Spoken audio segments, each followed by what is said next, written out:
membahas tentang beberapa hal-hal praktis bagi Anda untuk bisa mendapatkan kemerdekaan. Waduh, kemerdekaan finansial. Karena kami dari Nagaya, kami dari manajemen ini sangat concern. Kami sangat concern untuk memberikan edukasi. Ya, jadi Anda menjadi holder yang cerdas, menjadi holder yang sejahtera, dan menjadi holder yang bahagia. Amin. Oke. Nah, tentu hari ini yang akan berbicara bukan saya, ya. Saya juga akan belajar seperti Anda. Oke, siap belajar semuanya? Siapa saja yang siap belajar? Siapa yang siap mendapatkan ilmu baru? Siapa yang siap mempersiapkan masa depan keuangan kita? Siapa saja? Oke, ya, lebih dari 50% saya yakin Anda pun yang kameranya tertutup sedang mengacungkan jempol ya, cuman mungkin saya nggak bisa kelihatan. Ya, nggak apa-apa, kalau nggak bisa, Anda nggak bisa kasih lihat, minimal kasih emoticon jempol juga boleh, nggak apa-apa ya, saya terima. Oke, baik, ya, kalau begitu saya akan panggil saja ya, narasumber kita hari ini Anda sudah kenal ya, sudah sering sekali membawakan sesi ya. Siapa yang akan membawakan adalah BDM Nagaya untuk Indonesia, yaitu Pak Yunias. Saya undang dulu ke depan. Selamat malam, Pak. Selamat malam, Mbak Dani. Waduh, kelihatan. Kabarnya nih, Pak? Oke, Pak ya. Sehat selalu, Pak. Ya, Sehat ya, selalu sehat, selalu semangat. Buat Tapi ngomong-ngomong, selamat nih buat Pak Dani. Kenapa tuh, Pak? Sudah terima itu ya, certified ya? Kenapa? Sudah terima itu, sertifikasi dari Global Training apa itu? Oh, iya, terima kasih, Pak. Jadi, kalau itu sebenarnya saya sudah member dari tahun 2016, Pak. Nah, tapi padahal saya sudah tidak memberikan training untuk corporate. Mungkin dia lihat training yang saya berikan di Nagaya kali ya. Luar biasa. Terima kasih. Top. Ya. Terima kasih. Jadi kebanggaan kita semua, Pak Dani. Terima kasih, Pak. Siapapun bisa kok. Yang penting kita harus fokus kepada memberikan value sebanyak-banyaknya, Pak. Value sebesar-besarnya. Ya, pasti juga semua bisa, Pak. Ya, yang penting niatnya membantu, Pak. Betul sekali. Ya, Pak, silakan, Pak. Hari ini materi Pak Yunias yang akan bawakan ya, Pak ya. Apa saja nih, Pak, yang akan kita bahas hari ini, Pak?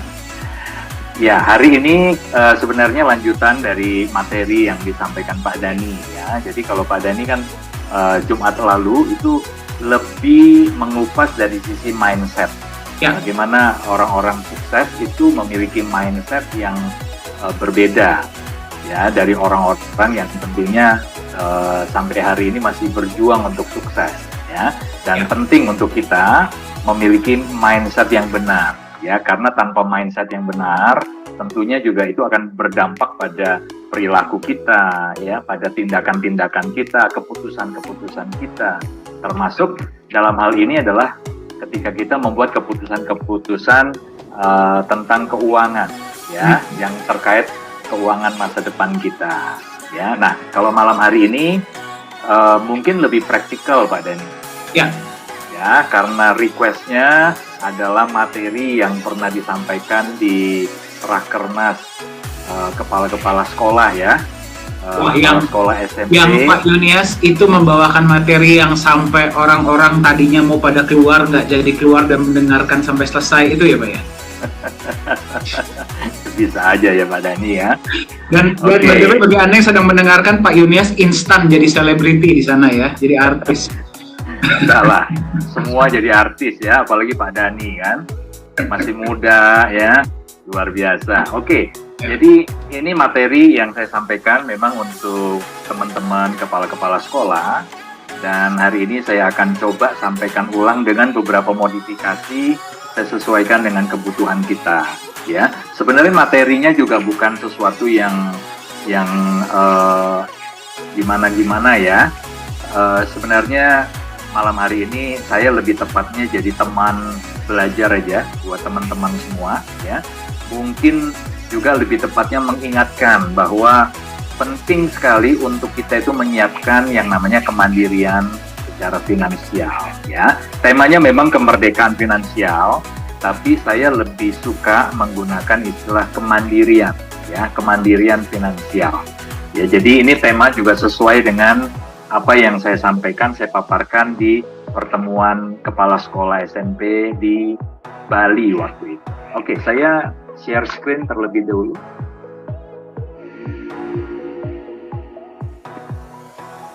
Ya, oke, baik teman-teman, hari ini saya akan coba paparkan satu materi tentang kemandirian finansial. Ini suatu kebutuhan di era modern ya, saat ini. Nah, ini disclaimer bahwa materi yang kami paparkan hanyalah untuk tujuan edukasi ya, bukan sebuah saran investasi. Oke, ini dalam rangka Hari Kemerdekaan, Pak Dani.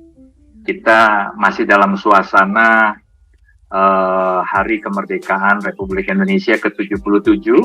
Nah, saya menyampaikan juga ya buat teman-teman salam merdeka untuk kita semua, dan bukan cuma kita sudah terbebas dari penjajahan dalam arti kolonialisme, tapi juga harapannya kita semua juga bisa terbebas ya dari terbebas secara finansial juga. Nah, kalau kita melihat Bapak Ibu jumlah penduduk di Indonesia saat ini ya, ini perkiraan kuartal 2 tahun ini itu sudah ada di 275 juta kurang lebih penduduk Indonesia. Nah, sementara sensus penduduk tahun 2020 ya, 2020 penduduk Indonesia itu tercatat sudah berada di angka 270. Jadi dalam kurun waktu lebih kurang 2 tahun sudah ada peningkatan 5 juta jiwa. Ya, nah jadi sebenarnya angka-angka ini menunjukkan bahwa Indonesia ini adalah sebuah negara besar, ya, dengan potensi yang tidak kalah dibandingkan negara-negara lain. Ya, jadi dengan jumlah penduduk yang begitu besar, sebenarnya ini adalah sumber daya yang harus dikelola. Ya, dan kalau kita bicara dalam konteks kita sebagai holder Nagaya, ya, dan juga Anda yang ingin berpartisipasi, ya, menjadi community builder, maka Indonesia ini adalah sebuah kalau kita bilang market, ini market potensial sekali, ya. Nah, tentunya kami tidak mengajak Anda untuk jualan, tapi kami mengajak Anda semua untuk berbagi. Ya, berbagi saja informasi tentang Nagaya. Ya, sekaligus kita mengedukasi mereka, penduduk Indonesia, ya, sebanyak mungkin kita edukasi agar mereka juga menjadi cerdas dalam hal memilih, ya, khususnya di bidang crypto aset. Ketika mereka tertarik untuk mulai berinvestasi di crypto aset, maka mereka bisa memilih aset-aset kripto yang berfundamental baik. Ya, jadi sasaran kita sebenarnya teman-teman, kami mengajak Anda semua bukan untuk jualan, tapi lebih kepada mengenalkan, ya, mengedukasi. Ya, dan percayalah kalau Anda mengenalkan, itu seperti Anda sedang menabur sesuatu, yang pastinya kalau ada sesuatu yang ditabur, pasti juga ada yang dituai. Ya, seperti kita tahu, di Nagaya Anda diberi kesempatan juga untuk menjadi partner, ya. Anda berpartisipasi ketika berbagi informasi dan kemudian terjadi konversi, maka Anda juga mendapatkan yang namanya apresiasi, ya, dari perusahaan. Oke, jadi saya cuma ingin tunjukkan bahwa Indonesia adalah sebuah negara yang sangat potensial, ya. Jadi selamat Hari Kemerdekaan buat kita semua. Oke, sekarang saya akan masuk, ya, kepada tema kita, kemandirian finansial. Nah, definisi dari kemandirian finansial itu apa sih? Ya, secara sederhana saya bisa katakan bahwa kemandirian finansial itu adalah suatu kondisi di mana Anda semua itu terbebas dari hutang konsumtif. Ya, jadi ini kondisi pertama. Kalau Anda terbebas dari hutang konsumtif, maka itu adalah salah satu syarat, ya, untuk menjadi mandiri secara finansial. Nah, harus dibedakan, ya, teman-teman, hutang konsumtif dengan hutang produktif.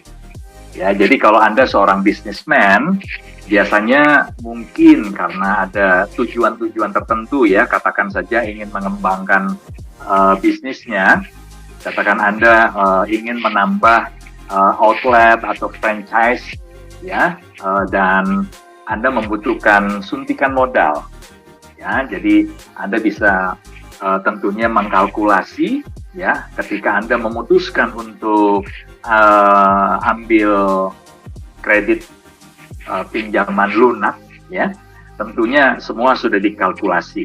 Artinya potensi keberhasilan dari bisnis Anda, ya, itu jauh lebih besar dibandingkan dengan kewajiban Anda untuk mengembalikan pokok dan bunganya, ya, dari hutang produktif tersebut.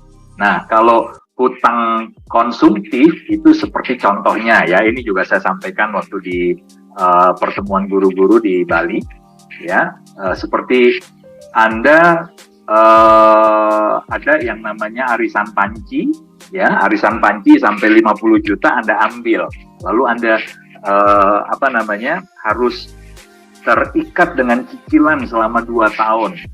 Nah, jadi kalau seandainya Anda masih terikat dengan hutang arisan panci, itu artinya Anda sebenarnya secara finansial belum mengalami kemandirian. Ya. Oke. Juga kalau seandainya Anda mungkin masih punya cicilan rumah, ya, jika dihitung-hitung Anda ambil cicilan rumah 25 tahun dan cicilan itu baru saja berjalan mungkin 2-3 tahun, berarti Anda masih punya beban selama 22 tahun, ya, untuk menyelesaikan cicilan rumah. Nah, itu sebenarnya juga adalah hutang konsumtif, ya. Jadi artinya bukan sesuatu yang dapat menghasilkan income yang lebih besar, ya. Jadi bukan berarti kita nggak boleh hutang, ya. Boleh, selama itu memang untuk usaha dan itu produktif. Nilai pengembalian returnnya jauh lebih besar dibandingkan dengan kewajiban yang harus Anda selesaikan. Ya, seperti itu, ya. Jadi itu kondisi pertama. Kondisi yang kedua, kemandirian finansial itu mensyaratkan Anda harus memiliki sumber penghasilan pasif. Ya, jadi passive income. Bahkan di saat ketika Anda sudah tidak ngapa-ngapain, tidak bekerja lagi, maka ada penghasilan yang terus mengalir, ya. Oke, itu yang kedua. Nah, yang terakhir, ketiga, kemandirian finansial itu sebuah kondisi terpenuhnya kebutuhan dan keinginan sehari-hari. Ya, jadi Pak Dani, seringkali orang bilang gini, ya, hidup itu yang penting pas. Ya, maksudnya apa? Pas mau jalan-jalan ada, gitu ya. Pas mau makan di hotel bintang 5 ada, gitu ya. Pas mau pergi ke Korea, gitu ya. Mau katakan saja nanti mau lihat peresmian dari P4 Lala Square ada, nah, ya. Atau katakan saja Anda mau beli rumah sekarang sepertinya sudah lebih sempit, ya, karena anak-anak sudah bertumbuh remaja dan Anda pengen untuk pindah ke rumah yang lebih besar, ya. Nah, pas ada kebutuhan itu ada dana untuk Anda beli rumah baru. Nah, jadi hidup itu katanya yang penting pas saja, ya. Pas semuanya bisa terpenuhi. Nah, ini terpenuhnya kebutuhan dan keinginan sehari-hari. Ya, jadi kalau 3 kondisi ini itu terpenuhi, bebas hutang konsumtif, memiliki sumber penghasilan pasif, terpenuhnya kebutuhan dan keinginan sehari-hari, maka bisa dikatakan Anda sudah pada posisi kemandirian finansial, ya. Nah, sebenarnya pertanyaannya sepenting apa untuk kita itu mengejar kemandirian finansial? Ya, saya akan sampaikan ada 3 fakta yang kita harus hadapi. Ya, jadi ini adalah fakta hidup yang siapapun pasti akan hadapi. Suatu saat kita akan diperhadapkan dengan 3 kondisi ini. Yang pertama adalah pensiun. Ya, ini fakta karena usia terus bertambah. Ya, dan saya hari-hari ini terus terang Bapak Ibu sedang menyiapkan masa-masa ini gitu, karena saya tidak mungkin untuk bekerja selamanya, ya, sampai menutup mata begitu, ya. Saya juga punya keinginan paling tidak mungkin beberapa tahun ke depan kalau bisa, kalau boleh, ya, saya juga mau pensiun. Oke, jadi harus dipersiapkan. Nah, ada beberapa kondisi di mana juga pensiun bukan karena faktor usia saja, ya, tapi mungkin karena faktor kalau kita bekerja perusahaan ada perampingan, ya. Kita tahu beberapa tahun terakhir ini karena kondisi COVID banyak juga perusahaan yang terpaksa harus mem-PHK sebagian, ya, karyawannya, atau bahkan ketika perusahaan sudah declare pilot, maka mau tidak mau Anda tidak ada pilihan, ya, tidak ada pilihan lagi. Kalau perusahaan sudah pilot, ya mau tidak mau kita harus keluar, ya, kita ter-PHK dengan sendirinya, ya. Dan juga kondisi kesehatan, walaupun mungkin belum masuk usia pensiun, tapi kalau kesehatannya juga sudah menurun sekali, ya tentunya juga kita tidak mungkin produktif lagi, ya. Jadi ini sebuah fakta, ya, bahwa kita diperhadapkan dengan pensiun. Nah, ada data dari BPS, ya, ini saya kutip, ternyata penduduk Indonesia itu 1 dari 10 penduduk Indonesia itu tidak menyiapkan masa-masa pensiunnya, alias tidak siap pensiun. Ya, jadi ini angka yang sebenarnya sangat-sangat besar, ya, dari 10 orang hanya satu yang siap pensiun. 90% itu tidak siap untuk pensiun, ya, tidak siap secara finansial ketika memasuki masa-masa pensiun. Nah, data OJK, ya, itu 93% belum memiliki rencana bahkan. Ya, jadi dari 10 hanya 1 yang siap, 9 tidak siap. Setelah itu 93% belum memiliki rencana selepas pensiun. Nah, sementara ketika kita pensiun, itu pengeluaran rutin rata-rata 94% dari sebelum kita masuk masa pensiun. Jadi bukan berarti setelah pensiun pengeluaran kita jadi 0. Oh tidak, ya. Jadi ketika Anda pensiun, ternyata secara statistik 94% itu pengeluaran rutin, ya, dari sebelum Anda pensiun itu masih harus Anda penuhi, ya, harus Anda tutup setiap bulannya. Nah, sementara kalau kita bicara pemasukan, income, ya, income yang didapat itu hanya maksimal 80% dari penerimaan sebelum Anda pensiun. Jadi masih bagus, ya, kalau 80%. Jadi artinya hanya ada penurunan kualitas hidup sebesar 20%. Nah, bagaimana jika penerimaannya itu turun drastis? Kebalik, ya, Pareto, ya, hanya 20%. Ya, penerimaan setelah pensiun hanya 20% dari penerimaan sebelum pensiun. Wah, itu sudah pasti kalang kabut, ya. Nah, sehingga tidak mengherankan, ya, ada data lain yang mengatakan bahwa 7 dari 10 pensiunan itu terpaksa masih harus mencari pekerjaan baru. Bayangin, 70% setelah masa pensiun harus tetap bekerja dan mencari pekerjaan. Tentunya karena bukan lagi di usia produktif, karena faktor usia, maka pekerjaan apapun diambil. Nah, konsekuensinya tentunya kita sulit mengharapkan penghasilan kita bisa di atas penghasilan sebelum kita pensiun. Pasti di bawah itu, ya. Bisa jadi di bawah 50% loh Bapak Ibu. Ya, nah sekali lagi kalau di bawah 50% berarti kan pemasukan yang didapat, ya, itu tidak sampai bahkan 80% dari penerimaan sebelum pensiun. Nah, ini masalah-masalah yang mau tidak mau fakta yang harus kita hadapi, ya.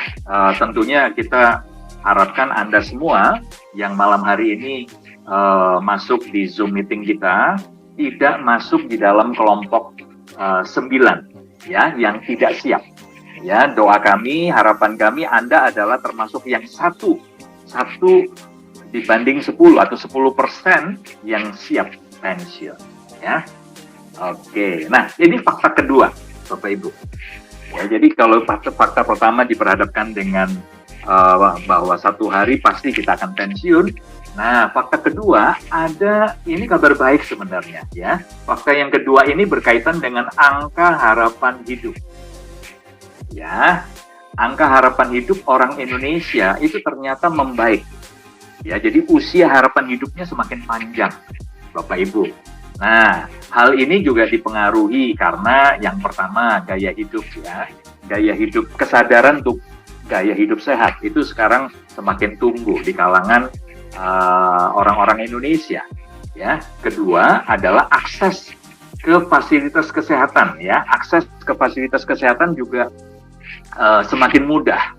Ya, ilmu kedokteran itu semakin hari juga semakin meningkat ya, sehingga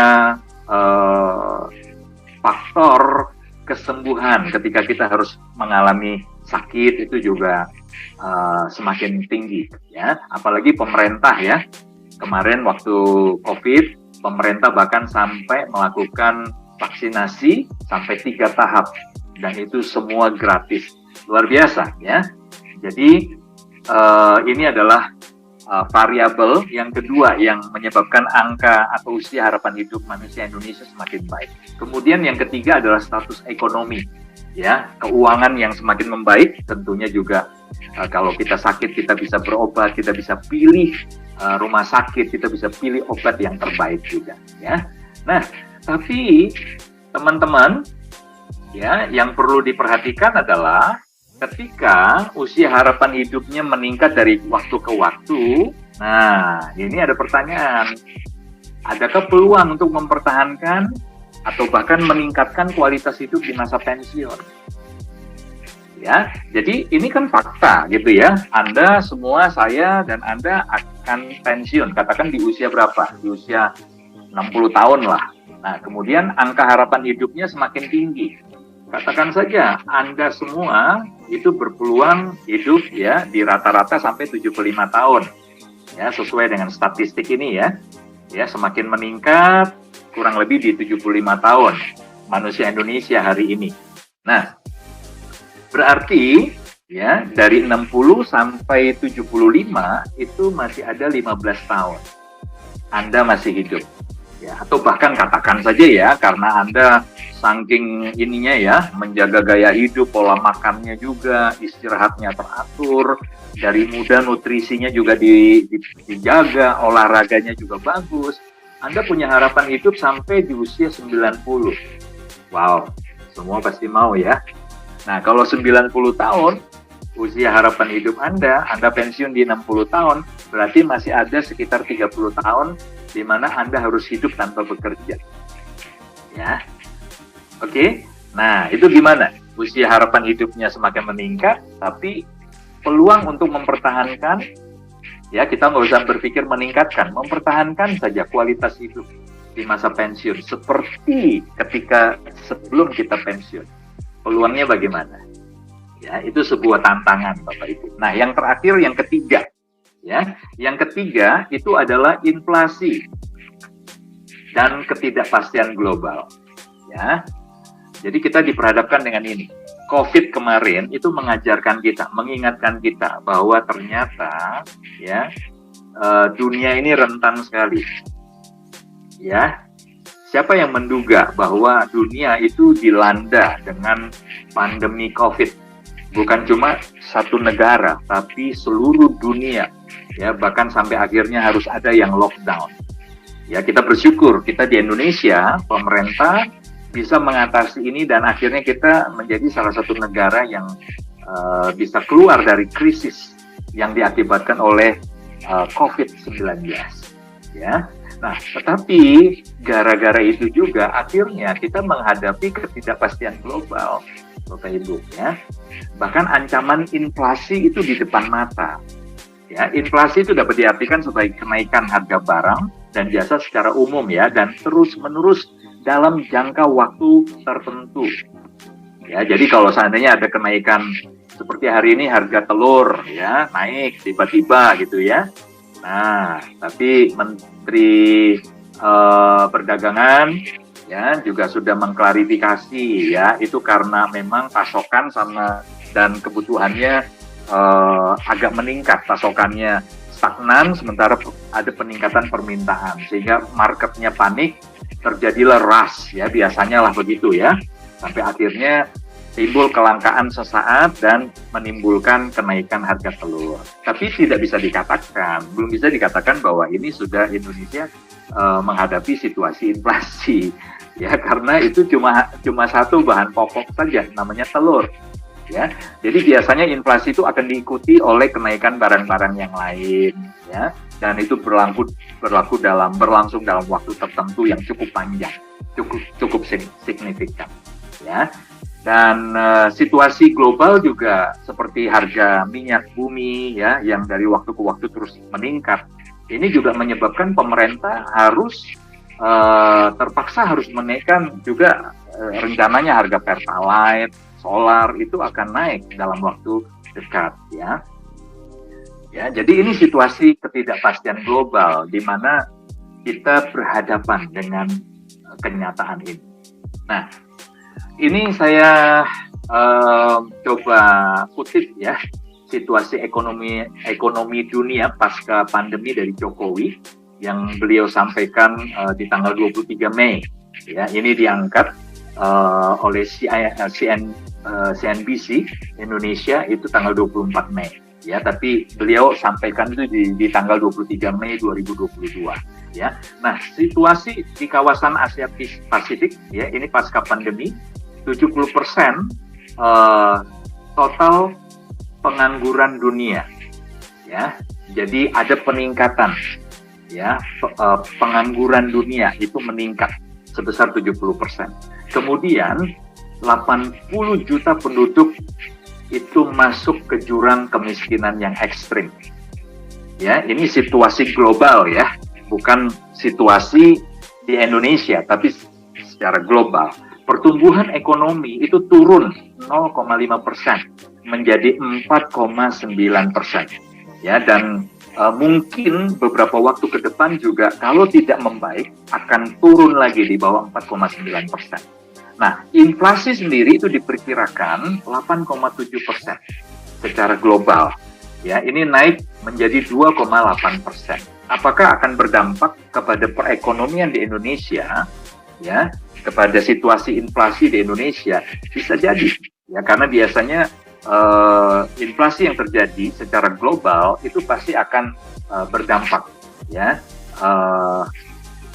Paling tidak mungkin Indonesia juga kena sabetan dari inflasi global, ya. Nah, kemudian pencapaian Sustainable Development Goals itu semakin tertunda, ya. Paling cepat mundur di 2065.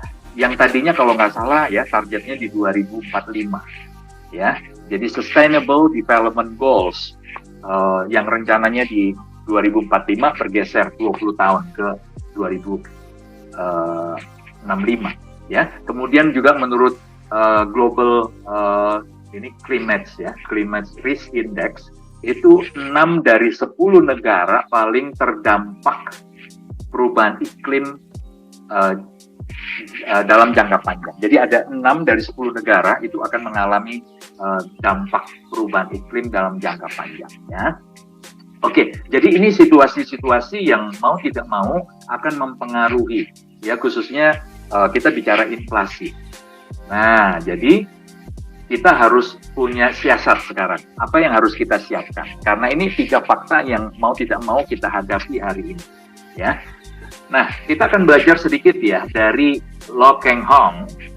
Usia beliau itu sudah 63 tahun, ya, 63 tahun saat ini. Nah, beliau itu mengelompokkan 4 macam orang di dunia. Ya, yang pertama adalah orang yang banyak waktu, tapi tidak punya uang. Ya, banyak waktu tapi nggak punya uang. Dia adalah pengangguran. Hidupnya jadi benalu untuk orang lain. Ya, kita harapkan ini bukan situasi yang saat ini kita hadapi. Kemudian kelompok yang kedua adalah orang yang banyak uang tapi nggak punya waktu. Dia adalah pengusaha dan para eksekutif. Ya, punya uang, banyak uang, usahanya sukses, kaya raya, sepertinya sejahtera gitu, ya. Tetapi dia nggak punya waktu untuk dirinya sendiri, apalagi untuk orang lain. Ya, untuk keluarganya, dia nggak punya waktu. Ya, tentunya ini juga bukan sesuatu yang ideal, bukan yang kita harapkan, yang kita inginkan. Nah, kelompok yang ketiga adalah orang yang tidak punya uang dan tidak punya waktu. Jadi udah nggak punya uang, nggak punya waktu juga. Nah, dia adalah karyawan yang gajinya kecil, ya, gaji UMR. Jadi kita terima gaji bulan ini, ya, kadang jangankan akhir bulan, pertengahan bulan juga sudah habis gitu ya. Dan sisa waktu sebelum kita terima gaji berikutnya itu sudah kocar-kacir biasanya, udah morat-marit ya, udah bingung nggak karuan ya. Nah, biasanya kalau suami istri udah tanggal tua, wah itu sudah mulai itu, ya sudah mulai ada keributan dan sebagainya. Ya kenapa? Karena tidak ada uang. Ya, ini kelompok ketiga, orang yang tidak punya uang dan tidak punya waktu. Nah, sementara ada kelompok orang keempat, orang yang bukan hanya banyak uang, tapi juga punya banyak waktu. Ya, saya percaya setiap teman-teman menghendaki ada di posisi keempat ini. Ya, kelompok orang yang keempat ini, orang yang punya banyak uang tapi juga punya banyak waktu. Nah, dialah sleeping investor, ya, atau long term investor. Ya, dia bahkan tidak punya kerjaan. Luar biasa ya, nggak punya kerjaan, tetapi dia punya banyak uang, dia juga punya banyak waktu. Nah, salah satu sleeping investor ini adalah Lo Keng Hong, ya, yang mengelompokkan orang jadi 4 macam, ya, 4 macam orang di dunia ini. Beliau ini adalah investor, long term investor atau sleeping investor. Jadi beliau sudah sejak beberapa tahun yang lalu mulai rajin berinvestasi. Nah, dari hasil investasinya beliau hidup. Ya, jadi hasil investasi itu yang menghidupi gaya hidupnya, kualitas hidupnya. Bahkan semakin ke sini, ya, karena investasinya terus berkembang, maka semakin ke sini kualitas hidupnya itu juga semakin meningkat. Ya, jadi dia bisa katakan bahwa dia bukan hanya punya banyak uang, tapi dia juga punya banyak waktu tanpa harus bekerja lagi. Ya, dia bisa punya waktu yang cukup dengan keluarganya, dengan sahabat-sahabatnya, ya, tanpa harus memikirkan besok mau makan apa. Nah, itu dia, ya. Teman-teman mau ya punya kondisi seperti ini? Oke. Nah, teman-teman, ini sudah beberapa kali ya, khususnya sesi hari Senin, saya sampaikan buat teman-teman semua, ya, ada gerakan yang namanya FIRE movement. Ya, FIRE movement ini, FIRE singkatan dari Financial Independence, Retire Early. Ya, jadi kebebasan atau kemandirian finansial dan mimpi untuk bisa pensiun di usia dini. Ya, itu angan-angan harapan dari orang-orang yang ada di FIRE movement ini. Ya, jadi mereka mencoba untuk mewujudkan impian lewat mereka harus mengejar kemandirian. Nah, caranya bagaimana mengejar kemandirian finansial? Ya, mereka itu melakukan gerakan menabung, ya, juga investasi, dan menentukan kualitas hidup. Jadi mereka menentukan sebuah standar. Saya mau punya kehidupan seperti ini nanti di kemudian hari. Ya, jadi mereka punya standar, mereka menentukan standar, apa yang mereka mimpikan, apa yang mereka inginkan, mereka kejar dengan secara ekstrim, mereka itu nabung, mereka investasi. Nah, caranya bagaimana? Ya, mereka menjaga pengeluaran itu tetap rendah, Bapak Ibu. Ya, yang kedua adalah meningkatkan pendapatan. Jadi mereka itu menjaga pengeluaran tetap rendah itu sampai bahkan 70% dari penghasilan itu mereka tabung. Ya, mereka tabung dan mereka investasikan. Nah, sementara di luar jam kerja, mereka biasa masih menerima extra jobs, ya, lemburan, atau mungkin kalau mereka katakan saja seorang akuntan, nah biasanya masih menerima ya jasa untuk buat pembukuan perusahaan di luar perusahaan yang di mana dia bekerja saat ini. Ya, jadi ada usaha untuk meningkatkan pendapatan dengan ambil pekerjaan-pekerjaan di luar jam kerja mereka. Dan mereka ini kerja keras, teman-teman. Mereka kerja keras, mereka berhemat, Bahkan ekstrimnya tadi sudah saya katakan bisa sampai 70%. Ya. Nah, seperti ini ya, FIRE movement. Jadi semisal ya, mereka punya penghasilan itu 10 juta per bulan. Berarti penghasilan mereka dalam tahun itu adalah 120 juta. Nah, FIRE movement itu menetapkan mereka bisa dikatakan mandiri secara finansial jika mereka sudah punya tabungan sebesar 30 kali, 25 sampai 30 kali penghasilan tahunan mereka saat ini. Ya, jadi kalau penghasilan saat ini 10 juta, per tahunnya 120 juta, maka dalam waktu 30, kalau dikalikan 30, itu artinya di tabungan mereka sudah harus ada 3,6 miliar. Nah, menjadi pertanyaannya adalah bagaimana mereka bisa mewujudkan punya tabungan 3,6 miliar ini dalam waktu singkat. Ya, jadi cita-cita mereka adalah mereka mau terbebas dari harus terikat dengan sebuah pekerjaan, harus bekerja di sebuah perusahaan. Selama 30 tahun ke depan kalau nggak kerja pun kualitas hidupnya tidak akan turun. Ya, dengan ukuran 10 juta per bulan ya. Ya, jadi ini sebuah tantangan. Bagaimana mewujudkan ini 3,6 miliar mereka punya dalam waktu dekat, dalam waktu singkat. Nah, itu sebabnya sekali lagi ya, mereka mewujudkan itu dengan nabung, dengan investasi. Ya, hari ini mereka benar-benar berhemat, super hemat bahkan.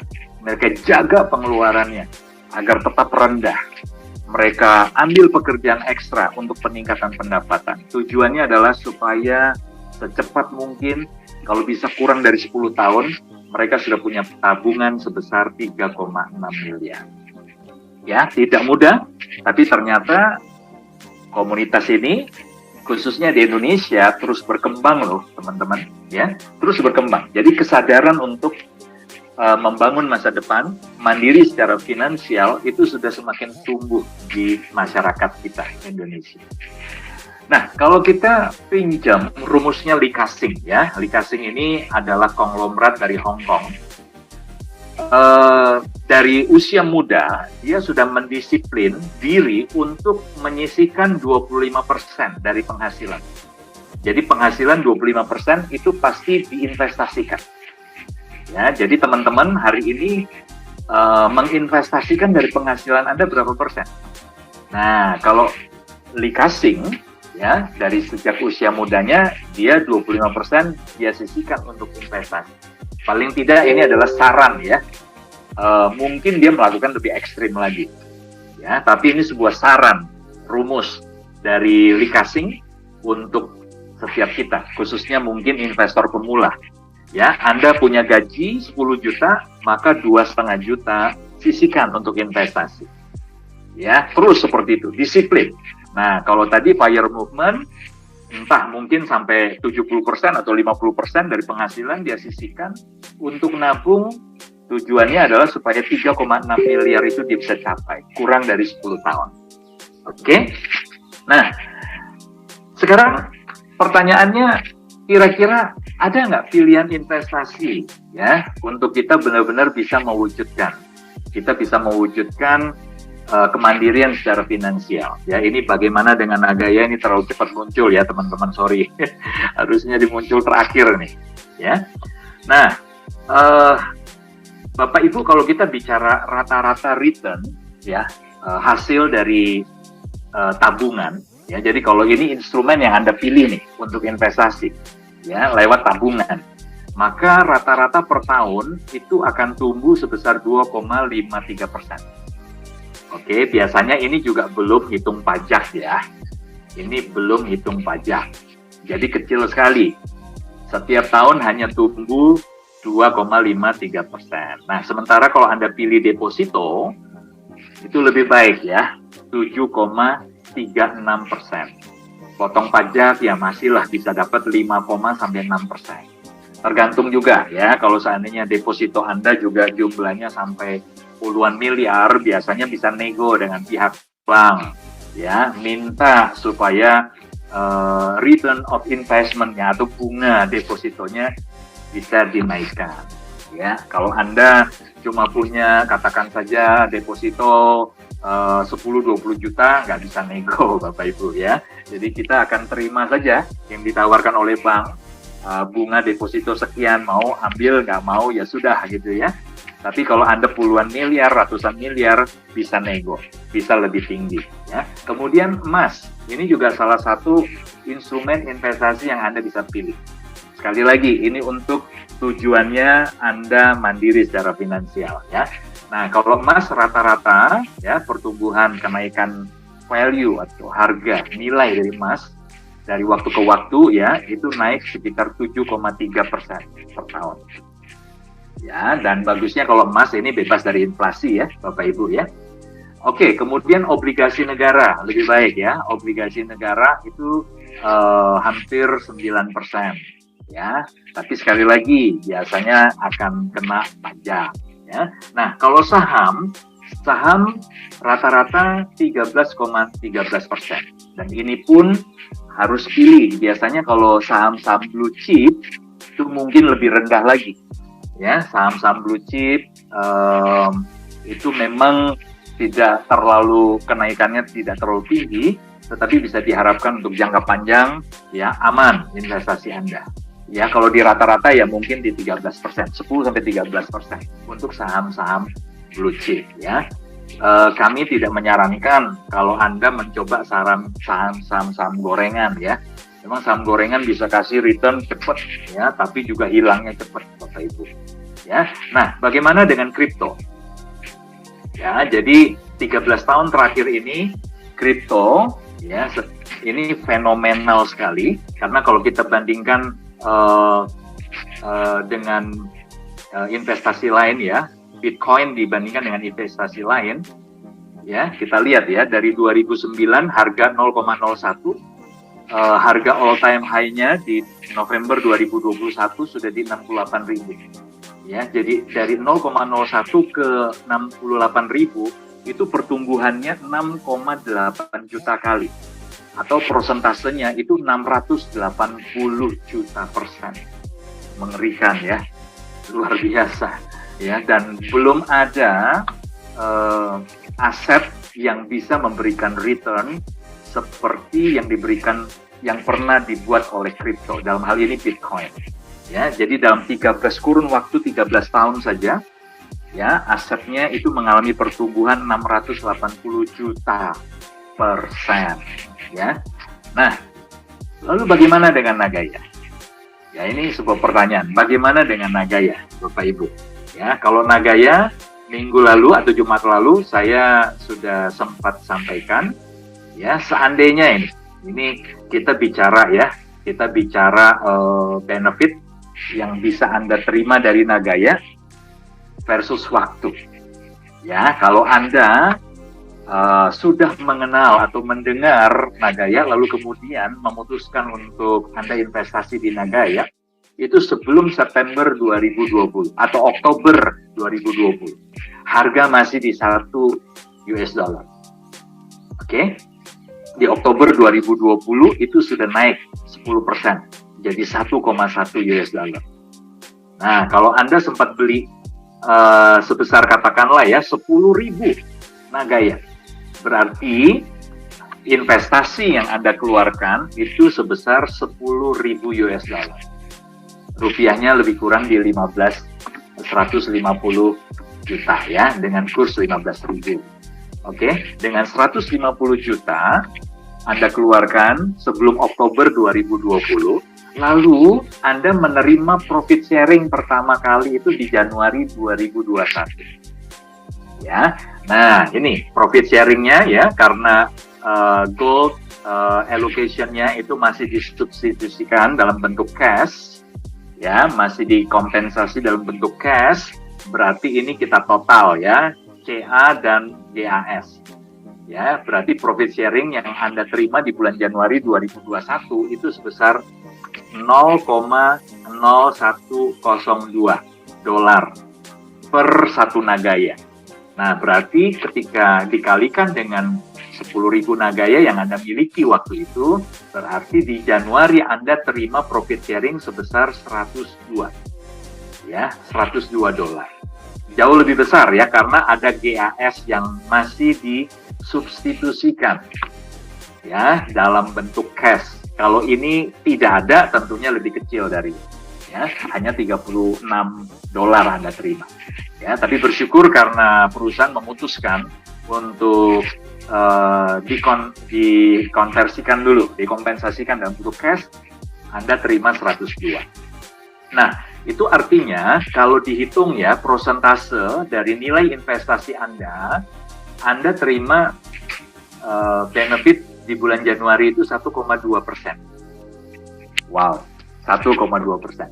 Nah, sampai dengan Desember 2021, ya seandainya tidak ada peningkatan, ya kita bicara nggak ada peningkatan nih, profit sharing-nya tetap di 0,0102 dolar per Nagaya, ya.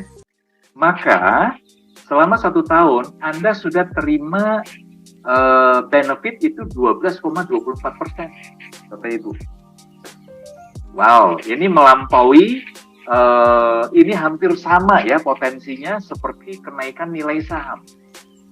Nah, itu baru kenaikan nilai saham, Bapak Ibu. Ya, kita belum bicara kenaikan nilai Nagaya. Ya, ini baru profit sharing-nya saja. Profit sharing-nya saja Anda menerima 12,24% loh, dengan memiliki 10.000 Nagaya. Ya, artinya sebenarnya dari gambaran ini saja Anda tahu bahwa Nagaya pilihan yang jauh lebih baik. Betul tidak? Ya, karena kalau kita bicara kenaikan nilai saham, ya, kenaikan nilai saham, Anda mau menikmati kenaikan nilai tadi, selisih kenaikan tadi, Anda harus lepas sahamnya. Ya kan? Nah, kalau ini benefit Nagaya Anda terima itu seperti dividen dari saham tersebut. Ya, dividen yang dibagikan oleh BCA di bulan April tahun ini itu Rp120 per lembar. Ya, Rp120 per lembar. Nah, tinggal Anda kalikan saja.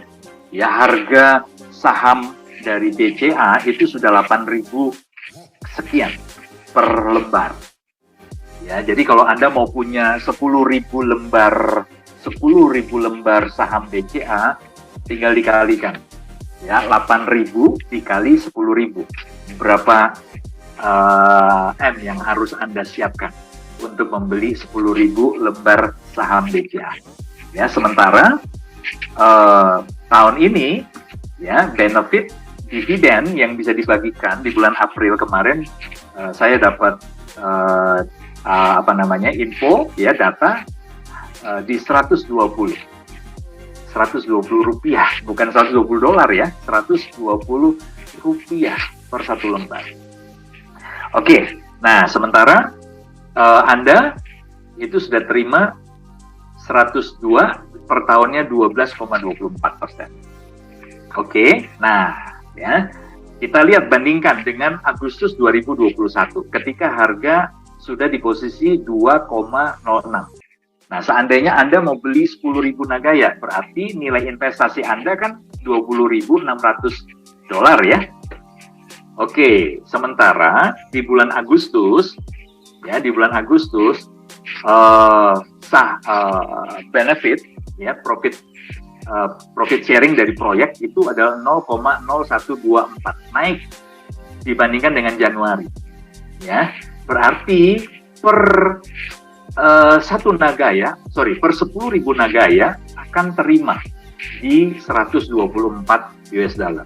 Ya, mau Anda modalnya 10.000, mau Anda modalnya 20.600, besaran dari profit sharing yang diterima di bulan itu sama. Karena yang menentukan adalah jumlah Nagaya, bukan harga Nagaya. Ya, jumlah Nagaya berapa? Nah, jadi Anda yang sudah beli di 1 dolar jauh lebih beruntung. Ya, sebab ada kenaikan.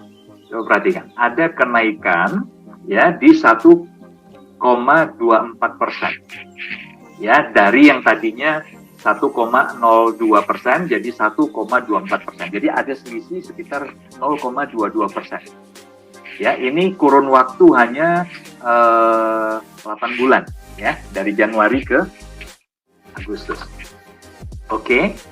Nah, jadi sementara Anda yang beli, ya, Nagaya di bulan Agustus, ya, prosentase profit sharing Anda itu lebih kecil dibandingkan dengan yang 1%. Kalau yang 1% kan di 1,24.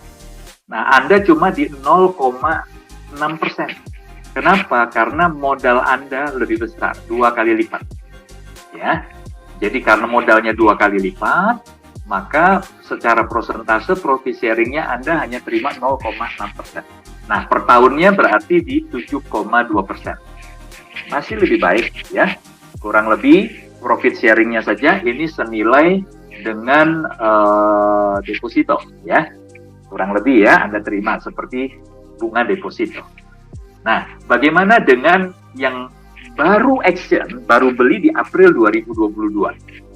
Nah, karena harganya sudah di 2,99, berarti modalnya adalah 29.900 ya, untuk beli 10.000 Nagaya.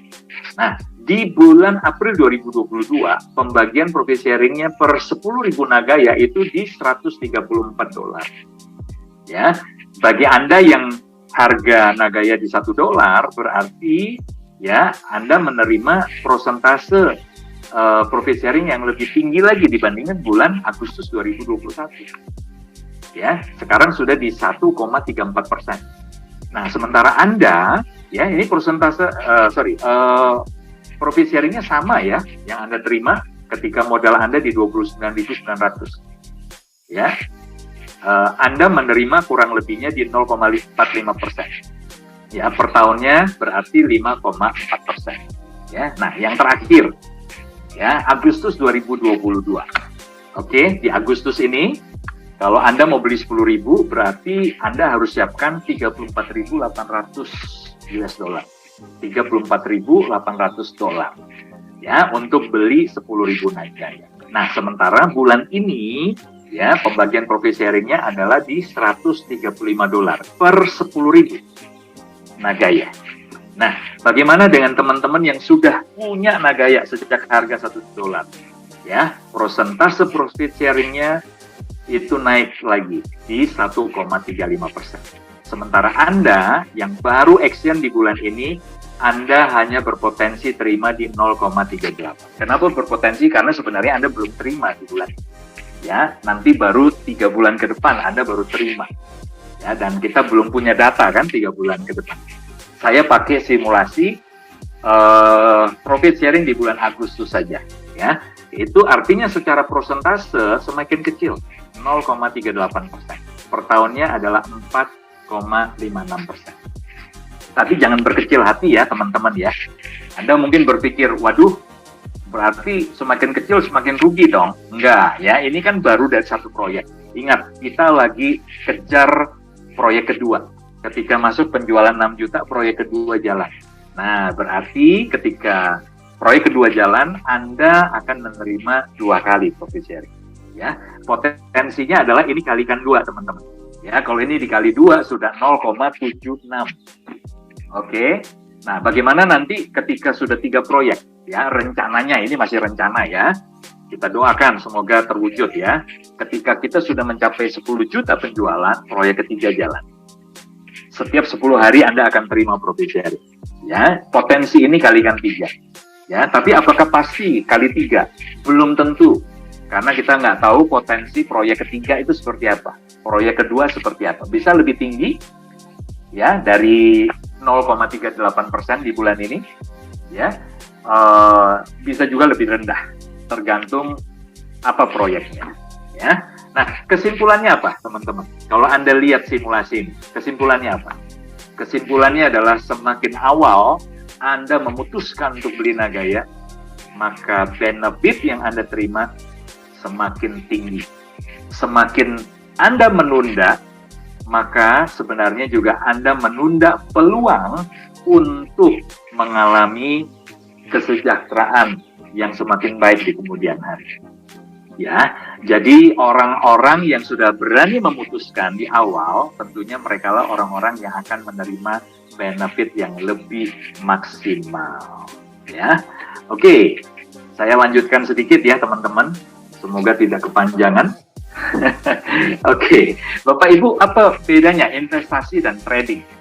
Ya, secara singkat ya, kalau investasi itu Anda buy dan hold, buy and hold. Sementara kalau trading itu Anda buy untuk tujuan ada ada selisih harga, Anda sell, ya, atau Anda cut loss. Ya, jadi investasi pada umumnya adalah kegiatan membeli aset kripto untuk disimpan dalam jangka waktu lama dan aset tersebut hanya disimpan saja. Ya, sementara trading itu memanfaatkan volatilitas pasar ya untuk membeli dan menjual aset kripto dalam waktu yang cukup singkat. Ya, nah tipe Anda seperti apa? Anda harus mengenal yang namanya profil risiko Anda. Ya, apakah semua orang cocok investasi di kripto? Apakah cocok semua investasi di Nagaya? Tidak semua orang. Ya, nah sekarang Anda ingin berada di posisi mana? Ya, sebenarnya ada 4 kelompok profil resiko. Ya, tapi saya tambah 5. Ada yang namanya sleeping investor, long term investor. Ya, ini bisa dikatakan juga sebenarnya masuk ke agresif ya. Masuk ke agresif, long term investor itu masuk kategori agresif. Nah, itulah seperti Lo Keng Hong, kemudian Warren Buffett itu masuk kelompok itu. Ya.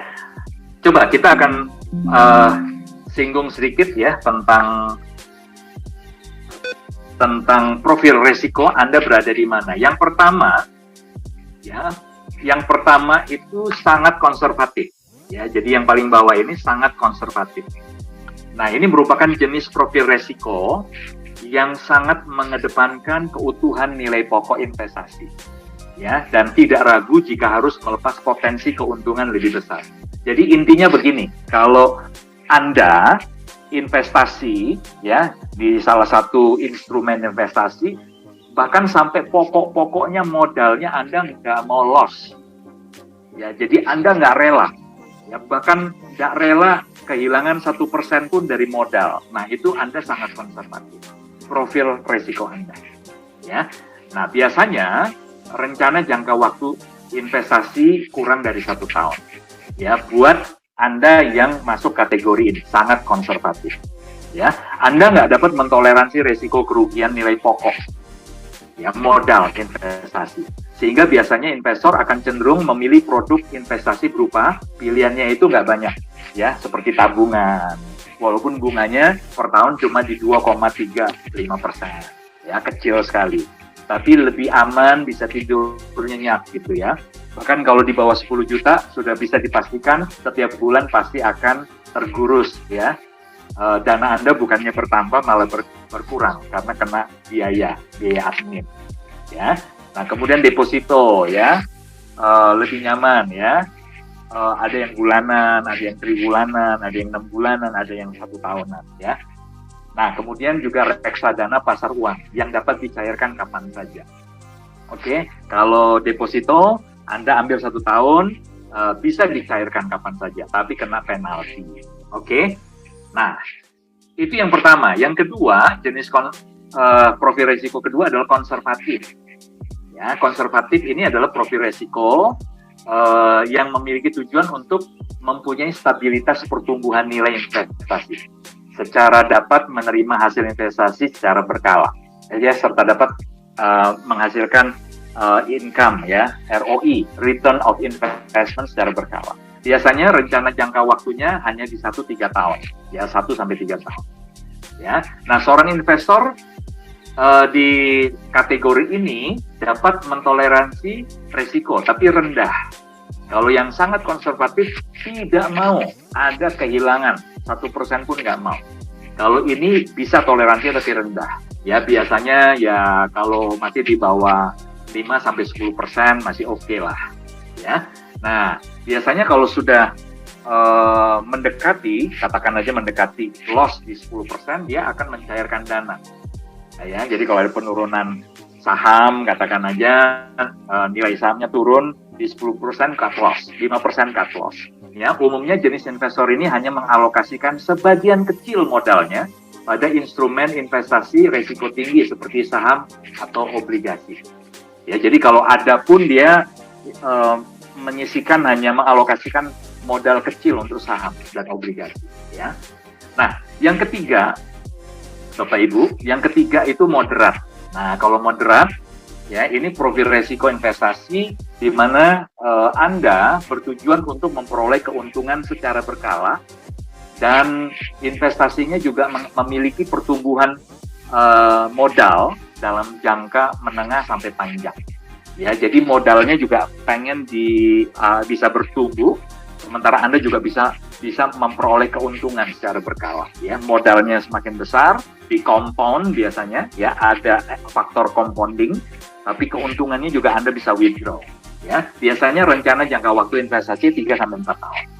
Nah, seorang investor di kategori moderat ini cenderung tidak mencairkan dana investasi saat terjadi penurunan nilai, ya, yang berdampak kerugian. Jadi dia bisa tahan nanggung kerugian, ya. Tapi justru Anda lebih memonitor saja, ya. Tentunya ada toleransinya, ya. Tapi biasanya toleransinya lebih tinggi. Biasanya mungkin di 30-40%, ya. Baru kemudian dia harus putuskan apakah mau cut loss atau dinaikkan resikonya ke 50%. Nah, sementara agresif, kalau agresif Bapak Ibu, ya, ini tipe investor yang mempunyai tujuan untuk mengembangkan nilai pokok investasi, ya, dengan tingkat keuntungan maksimal dalam jangka panjang. Jadi dia tidak berpikir untuk ngambil keuntungan secara berkala, ya. Jadi dikompon terus, ya, ya. Seperti itu Bapak Ibu. Biasanya rencana jangka waktu investasinya lebih dari 4 tahun. Ya, seorang investor dengan profil agresif biasanya cenderung tidak akan mencairkan dana, ya, dana investasinya jika di kemudian hari sedang terjadi penurunan atas nilai investasi, bahkan berpotensi mengalami kerugian. Ya, jadi seperti Warren Buffett, ya Bapak Ibu, dia nggak lihat chart. Jadi setelah secara fundamental dia pelajari, ya, perusahaan di mana sahamnya nanti dia akan beli, ya, dia akuisisi, dia fundamentalnya bagus, harga sahamnya juga dia beli di harga rendah, ya. Setelah dia beli, udah dia nggak tengok. Biasanya setelah sekian lama, ya, mungkin setahun sekali baru dia buka itu, dia cek ada pertumbuhan tidak atau bahkan penurunan. Dan selama dia yakin bahwa fundamental perusahaan itu bagus, maka dia akan biarkan. Dia nggak akan berpikir udah cut loss saja, ya. Bahkan ketika terjadi penurunan yang sangat dalam, dibiarkan saja karena dia tahu bahwa ini sebenarnya masih under value, ya. Cuma karena kondisi ada faktor X yang menyebabkan nilai saham perusahaan tersebut turun, tapi di kemudian hari dia yakin bahwa ini akan rebound, ya, akan terbang lagi, dan disitulah dia akan menikmati keuntungan dalam jangka panjang. Ya, nah, Anda profil risiko di mana? Ya, saya tentunya nggak bisa telepati Anda, ya, Pak Dhani tipe risiko ini, ya, atau Anda tipe risiko ini, saya nggak bisa menentukan. Nah, untuk menolong Anda, ini ada satu tools, ya, kalkulator profil risiko. Ini sebenarnya tersedia di internet, free, ya, dan ini adalah salah satu ini sebenarnya produk dari salah satu perusahaan insurance di Indonesia. Tapi siapa saja boleh pakai, ya. Jadi saya munculkan di sini. Kita perlu berterima kasih tuh sama perusahaan insurance tersebut, ya. Jadi silakan Anda bisa hitung dengan kalkulator profil risiko, ya. Silakan masuk, ada data Anda isi, Anda jawab. Nanti di sana akan muncul Anda itu moderat kah, konservatif kah, ya, sangat konservatif kah, atau jangan-jangan Anda agresif, gitu, ya. Nah, ini bagian terakhir, ya. Saya mau kasih case study, studi kasus terakhir sebelum nanti kita akan, mungkin ada waktu kita akan diskusi, ya. Pak Dhani, umur saya sekarang 51 tahun, Pak Dhani, usia hari ini, ya, dan kalau boleh nih, saya berencana pensiun umur 55. Kalau boleh, ya, kalau direstui, ya. Artinya itu nanti di 2026. Tapi ini baru ilustrasi saja ya. Siapa tahu nanti saya baru pensiun di usia 60 bahkan 70 tahun, saya nggak tahu. Oke. Nah, angka harapan hidup, katakanlah ya, karena saya juga jaga makan, istri saya juga jagai saya juga mulai rajin olahraga lagi. Nah, saya masih punya usia harapan hidup setelah pensiun 30 tahun. Jadi usia harapan hidup, angka harapan hidup saya di 85 tahun. Oke, biaya hidup saya Pak Dhani setelah pensiun, saya pengen ya, boleh ya, saya pengen di 30 juta per bulan. Ya, kan saya mau mempertahankan nih ceritanya kualitas hidup setelah pensiun. Oke, berarti saya sudah harus memikirkan ya, bagaimana saya punya dana yang bisa mengcover biaya hidup saya ya, agar kualitas hidupnya nggak turun, bahkan bisa meningkat ya setelah pensiun di 30 tahun ke depan setelah pensiun. Nah, kalau saya hitung berarti tahunannya kan 360 juta. Ya, kalau saya pensiun di umur 55 dan 30 tahun ke depan saya nggak mau kerja lagi, artinya saya harus siapkan dana 10 miliar 800 juta. Wow, 10 miliar 800 juta. Gimana caranya ya? Saya nabung, karena waktu produktif saya tinggal 4 tahun nih ceritanya. Jadi saya punya waktu hanya 4 tahun, di mana saya punya tabungan 10,8 miliar. Oke, solusinya ada di Nagaya. Ya, buat saya menemukan solusi itu di Nagaya. Oke, kita pakai prediksi nilai Nagaya di 100 US dollar. Sepertinya sih 4 tahun ke depan 2026 $100 tercapai lah. Ya. Bahkan sebelum itu sepertinya tercapai ya. Oke lah, kita ambil angka SMA saja ya. Di 2026 waktu saya pensiun, satu Nagaya sudah $100. Artinya per rupiahnya adalah 1,5 juta. Nah, berarti untuk saya mewujudkan 10,8 miliar di 2026, saya harus menyiapkan 7.200 Nagaya yang di hold, yang ditahan. Jadi beli bukan untuk dijual. Pak Dhani, ini banyak teman-teman nih ya, baru punya 100-200 udah buru-buru mau jual tuh peer to peer. Saya bingung ya. Padahal saya lagi berjuang nih, mau punya 7.200 Nagaya dan di hold, ditahan sampai minimal di harga 100. Ya, kenapa? Karena ketika harga 100 US dollar, saya sudah bisa mewujudkan impian saya. Saya sudah punya 10,8 M. Teman-teman kalau nggak percaya dikalikan saja itu. 7.200 Nagaya kali 1,5 juta rupiah.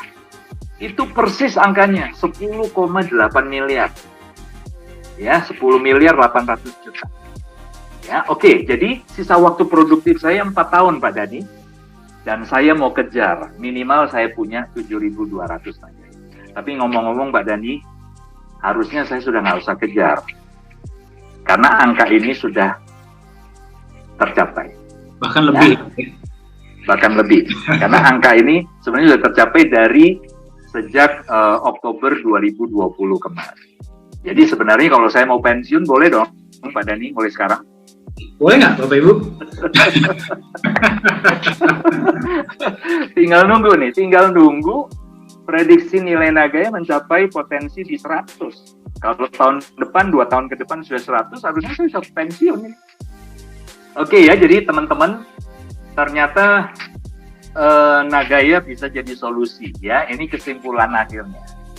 Ya, jadi Anda kalau melihat sebuah peluang potensi di Nagaya, maka Anda sudah mulai bisa mengkalkulasi. Ya, hitungannya mungkin seperti ini, silakan. Ya, usia Anda hari ini berapa? Anda berencana pensiun di usia berapa? Kemudian angka harapan hidup Anda dan istri, kalau saya punya istri ada anak ya, tapi anak sudah dewasa. Ya, jadi dengan angka ini menurut saya cukuplah saya sama istri sampai usia 85 tahun. Nah, bagaimana dengan Anda? Ini perencanaan saya.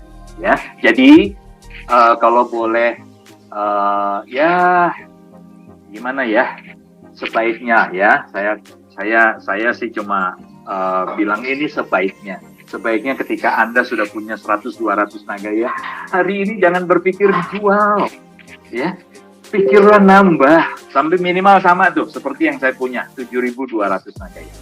Pak Dhani, saya kembalikan kepada Anda.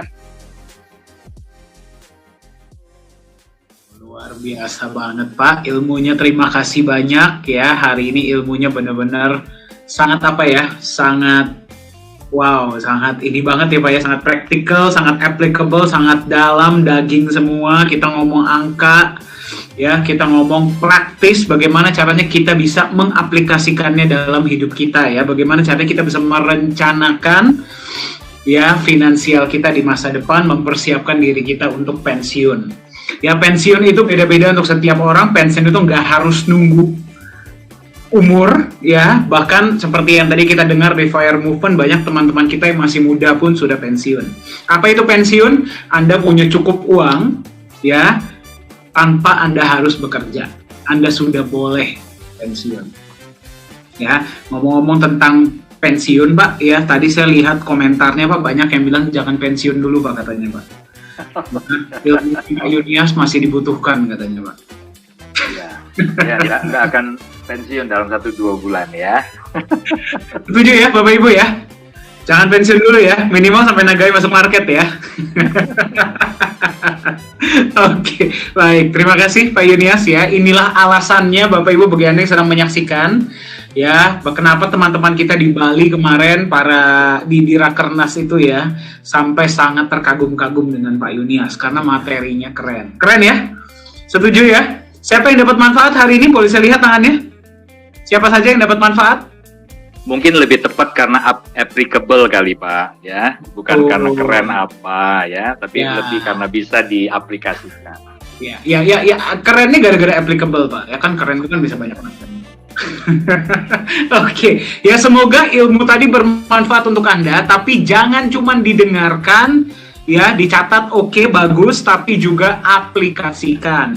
Hitung ya, Anda silakan duduk dengan keluarga, Anda hitung sendiri.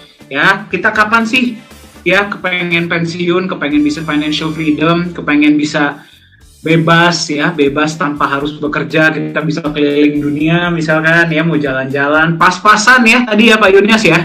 Ya. Pas mau beli apa bisa, pas mau kemana bisa ya, kapan ya, Anda silakan hitung. Ya, Anda hitung, Anda rencanakan hidup Anda, karena kalau Anda nggak rencanakan hidup Anda, siapa lagi yang mau rencanakan? Ya, kalau Anda nggak peduli dengan diri Anda sendiri, siapa yang akan peduli dengan Anda?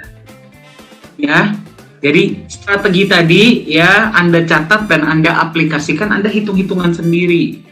Oh, berarti saya perlu sekian dalam waktu sekian. Ya, kalau misalkan selain Nagaya Anda punya pilihan lain silahkan, tapi kalau dari sudut pandang saya dan Pak Yunias, ya Nagaya ini pilihan yang terbaik dan yang paling masuk akal. Ya, karena hitung-hitungannya masuk, konsepnya masuk ya, kita sudah sebentar lagi lah istilahnya. Ya, oke Pak, saya sedikit rangkum ya Pak ya. Tadi yang saya dapatkan dari materi Bapak ini keren banget ya. Tadi kita berbicara tentang hutang produktif versus hutang konsumtif. Ya, kemudian hanya 1 dari 10 yang sudah merencanakan pensiun mereka. Betul ya Pak ya? Betul. Ya, itu sangat tragis ya menurut saya ya. Bahkan Pak, orang tua saya pun ya, Papa sudah meninggal, sudah almarhum. Ya, ketika Papa waktu itu sudah diberhenti kerjakan, ya di PHK ketika itu, Papa itu tidak bekerja dan ya tidak punya rencana bagaimana caranya bisa menghasilkan income. Itulah kenapa ya bagi Anda juga yang sedang mendengarkan ya, saya tadinya harusnya tuh menjadi dokter Pak. Ya, saya harusnya ambil kuliah kedokteran, tapi orang tua saya tidak bisa, apa ya, istilah kuliah kedokteran kan mahal ya Pak ya. Jadi tidak bisa mengirim saya ke kuliah kedokteran, makanya saya nggak bisa jadi dokter. Dan saya harus bekerja di umur saya yang 18 tahun untuk membantu keluarga, karena Papa di PHK. Ya, dan Mama akhirnya juga harus ikut bekerja untuk membantu keuangan keluarga. Jadi saya sudah melihat sendiri dalam hidup saya, ya seberapa pentingnya sih Anda mempersiapkan waktu untuk apa yang akan terjadi ketika Anda sudah tidak bekerja, Anda tidak pensiun. Karena kita nggak bisa kerja selamanya. Walaupun bos Anda sayang dengan Anda, walaupun bos Anda sangat membutuhkan Anda, tapi ya akan ada saatnya Anda pun sudah nggak akan bisa bekerja lagi. Apa yang akan terjadi ketika itu sudah terjadi? Anda punya tidak aset yang bisa menopang hidup Anda? Ya, itulah pertanyaan yang harus Anda tanyakan kepada diri Anda sendiri. Kalau waktu Anda untuk mengarah ke pensiun tinggal sebentar lagi, ya berarti Anda harus cari solusi yang paling make sense sekarang. Ya, bagus kalau Anda masih, saya nggak menggunakan kata tua ya, saya menggunakan kata senior, jauh lebih senior. Kalau masih junior, oke, waktu Anda masih panjang. Cuman jangan juga kita main-main.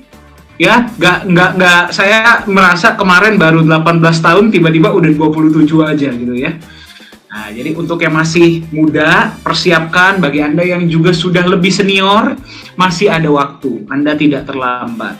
Ya, Anda berada di Zoom meetingnya Nagaya. Silakan pelajari konsep Nagaya. Di YouTube banyak videonya ya. Atau tanya yang mengundang Anda. Kemudian setelah kita pensiun, pengeluaran tetap ada, bahkan tadi 93% ya Pak ya? Betul ya? 93% pengeluaran itu tetap ada, bahkan kalau kita menghitung inflasi, berarti pengeluaran kita tambah besar di masa depan ya. Kemudian angka AHH ya, angka harapan hidup. Angka harapan hidup justru meningkat. Ini juga disampaikan oleh, kalau Anda perhatikan, disampaikan oleh Profesor Jung. Dengan ya sekarang kita sudah mulai health conscious ya, banyak yang mulai makanan sehat ya, tanpa MSG lah, gluten free lah ya. Kemudian kita juga sedang mengarah ke polusi juga akan berkurang gara-gara akan lebih banyak mobil listrik. Ya, terus kemudian ilmu kedokteran juga tambah canggih, berarti harapan hidup kita meningkat. Ya, terus kemudian kita berbicara tentang inflasi dan kita berbicara tentang FIRE movement. Bagaimana bisa Anda persiapkan pensiun Anda dari sekarang? Anda hitung berapa yang Anda butuhkan. Terus tadi juga profil resiko, ya, profil resiko Anda seperti apa, dan terakhir kita melihat simulasi dari Pak Yunias. Saya ada ketinggalan apa-apa nggak, Pak? Nggak, lengkap. Oke, baik. Nah, kalau Anda punya pertanyaan, silahkan, mungkin kita akan bahas 1 atau 2 pertanyaan. Ya, kalau ada yang ingin Anda tanyakan, jangan khawatir, materi ini direkam. Tapi saya tadi menerima 1 pertanyaan yang cukup menarik. Ya, dan menurut saya pertanyaan ini satu saja sepertinya sudah bisa memakan waktu yang cukup lama. Ya, oke. Seperti ini, ya, Pak. Bagaimana caranya kita bisa fokus jangka panjang kalau kita sendiri hari ini masih punya kebutuhan? Itulah kenapa beberapa teman-teman saya, ketika saya perkenalkan Nagaya, mereka masih lebih fokus kepada trading dan teman-temannya. Gimana Pak jawabnya, Pak? Oke, ya, jadi kalau kita ambil model FIRE movement, ya ini kan sebuah komunitas ya, yang memang menyiapkan pensiun, bercita-cita untuk mandiri finansial ya. Mereka menetapkan sebuah gaya hidup di level tertentu ya. Mereka mewujudkan itu dengan 2 cara kan. Yang pertama dengan mereka memangkas semua pengeluaran-pengeluaran mereka. Mereka mempertahankan pengeluaran tetap rendah, kecuali kalau ada dana darurat, kebutuhan darurat. Mau tidak mau, kalau belum ada dana darurat, ya sudah. Berarti ada bulan-bulan tertentu mereka nggak bisa potong gitu penghasilan mereka, ya.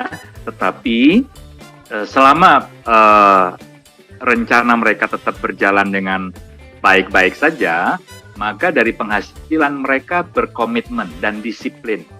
Ya, kalau kita pakai rumusnya Lee Ka-shing, konglomerat Hong Kong, itu kan 25% dia sarankan dari penghasilan. Ya, jadi kalau Anda penghasilan di 10 juta, maka 2,5 juta itu wajib masuk investasi, ditabung atau diinvestasikan. Ya, nah pilihan investasinya silakan Anda pilih sesuai dengan profil resiko Anda masing-masing. Ya, jadi itu yang pertama. Mau tidak mau harus berkomitmen. Istilahnya ikat pinggang ya. Jadi tidak boleh punya keinginan-keinginan yang macam-macam dulu lah. Tunda kesenangan ya.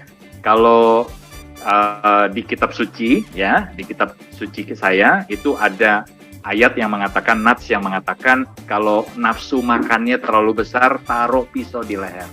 Nah, taruh. Jadi harus punya pengendalian diri, begitu. Oh. Ya, supaya kita tidak mengeluarkan dana ekstra yang tidak perlu, ya. Nah, itu yang pertama. Yang kedua, mau tidak mau ya harus mencari penghasilan ekstra. Nah, peluangnya kalau di Nagaya, Anda jadilah community builder. Ya, cukup banyak kok testimoni dari teman-teman ya. Selama 1 tahun mereka berjuang, ya mereka juga masih punya pekerjaan yang tidak mereka lepas. Tapi sementara mereka juga meluangkan waktu ya di luar jam-jam sibuk kerja mereka. Mereka masih berbagi informasi tentang Nagaya. Ya, berbagi saja. Ya, tidak perlu terbebani dengan harus jualan. Ya, Anda informasi yang benar saja, orang jadi timbul trust, timbul kepercayaan, keyakinan. Mereka pasti beli. Nah, setelah itu Anda terima kan referral, ya, Anda terima komisi. Nah, jadi teman-teman cukup banyak kalau kita mau undang mereka testimoni ya, Pak Dani ya. Ya. Banyak loh, penghasilannya juga bukan recehan loh, Bapak Ibu. Karena referralnya kan dalam bentuk US dollar kan. Ya. Tinggal bagaimana seberapa efektif Anda atur waktu dan ketemulah dengan orang-orang yang tepat. Nah, itu kata kuncinya. Kalau Anda bisa ketemu orang-orang tepat, ya, maka mereka mungkin akan beli dalam jumlah yang cukup besar. Referralnya 5% dari US dollar yang dia belikan Nagaya, cukup besar. Ya. Nah, itu bisa menambah income Anda untuk nanti disisihkan untuk investasi. Ya.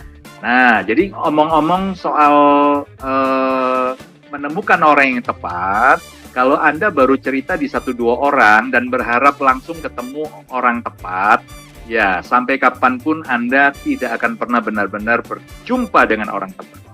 Ya, tapi kalau Anda berkomitmen minimal sehari mesti cerita 10 orang tentang Nagaya. Ya, yakinlah kalau 10 orang setiap hari, ya itu komitmen Anda.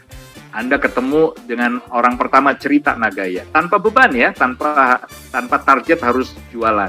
Cerita aja. Pemahaman Anda, pengetahuan Anda semakin meningkat, cara Anda menjelaskan semakin efisien, semakin efektif, ya. Orang juga semakin bisa menemukan sisi-sisi aura positif Anda, keyakinan Anda nular, ya. Kalau setiap hari 10, hitung aja tuh, 1 bulan sudah berapa orang Anda ketemu.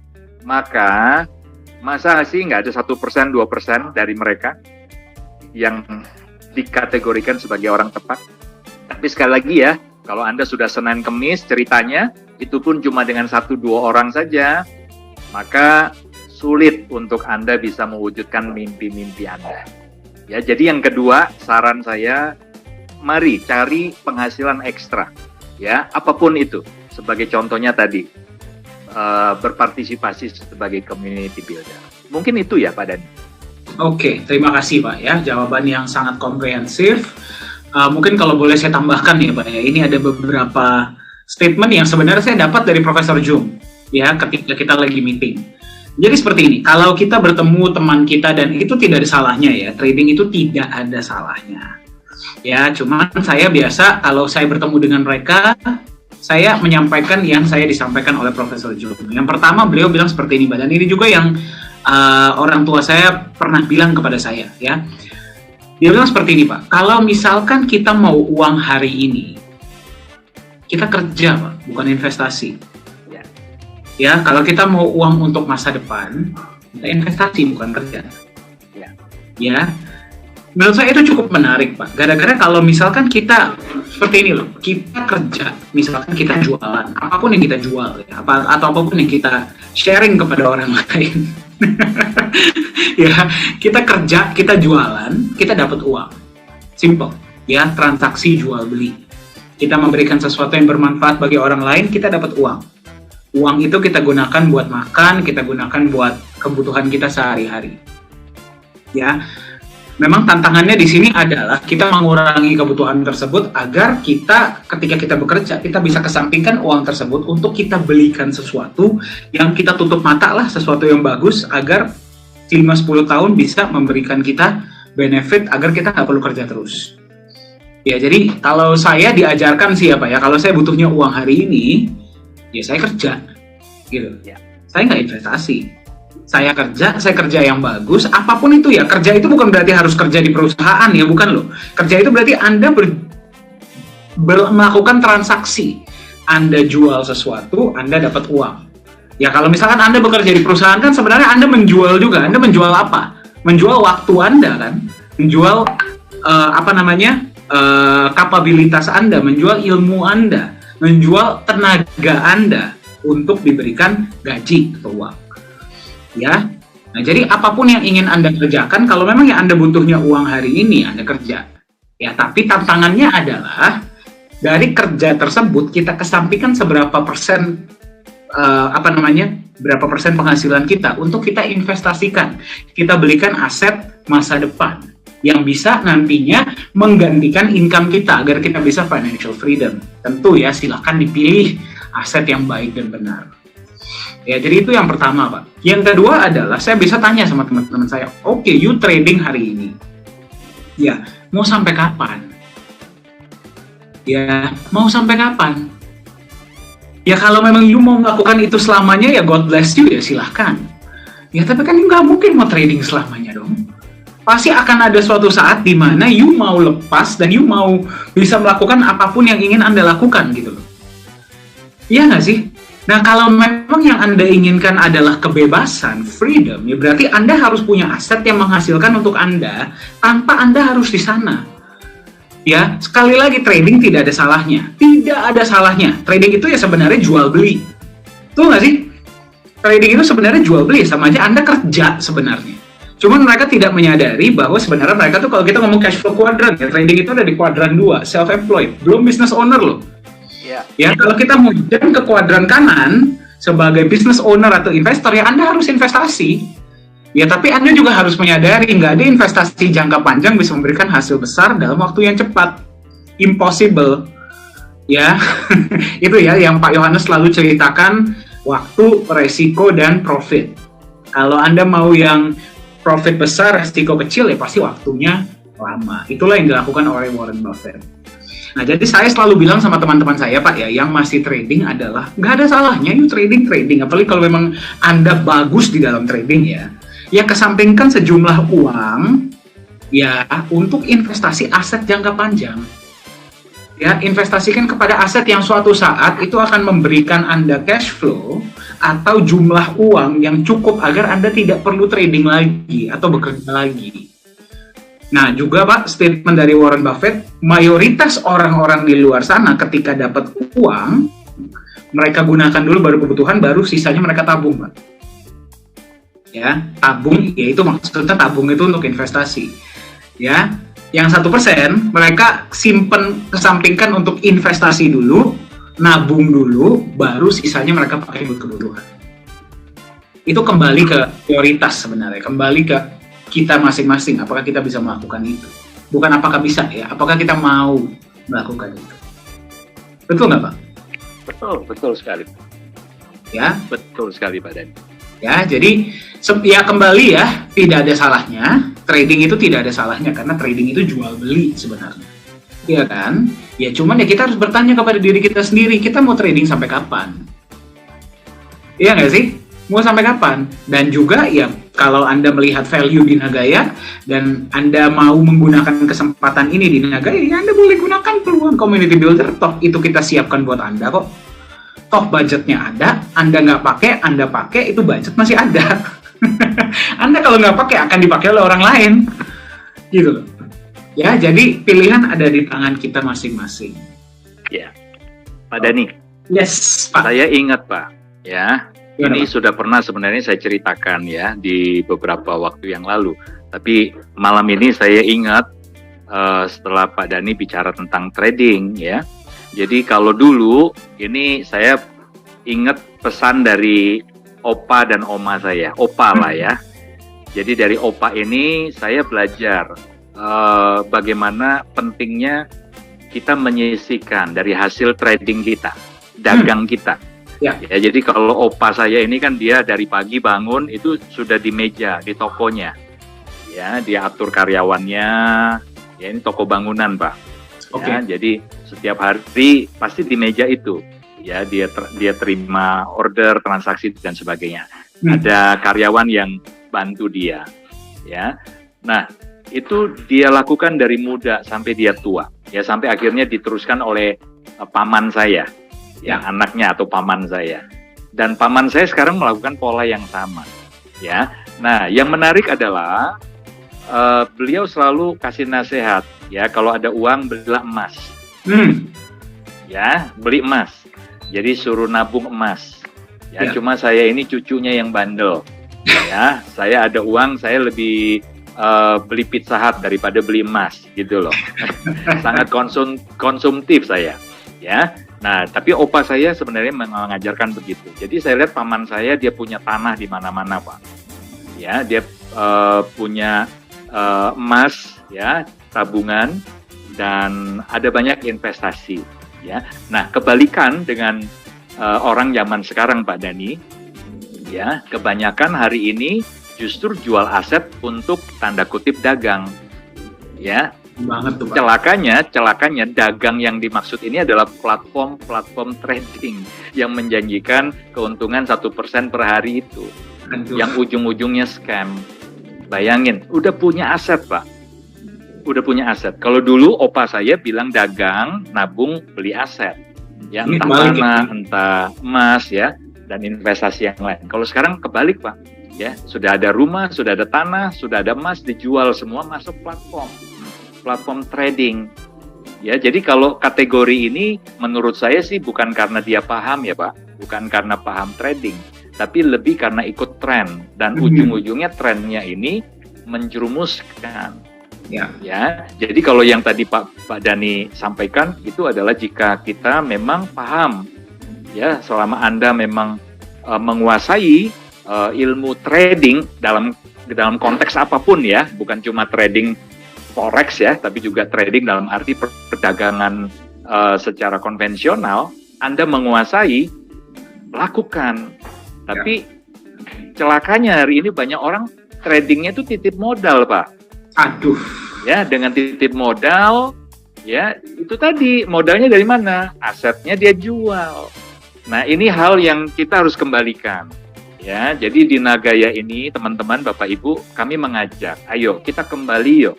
Ternyata apa yang diajarkan kakek nenek kita, orang tua kita, itulah fundamental dari yang namanya dagang.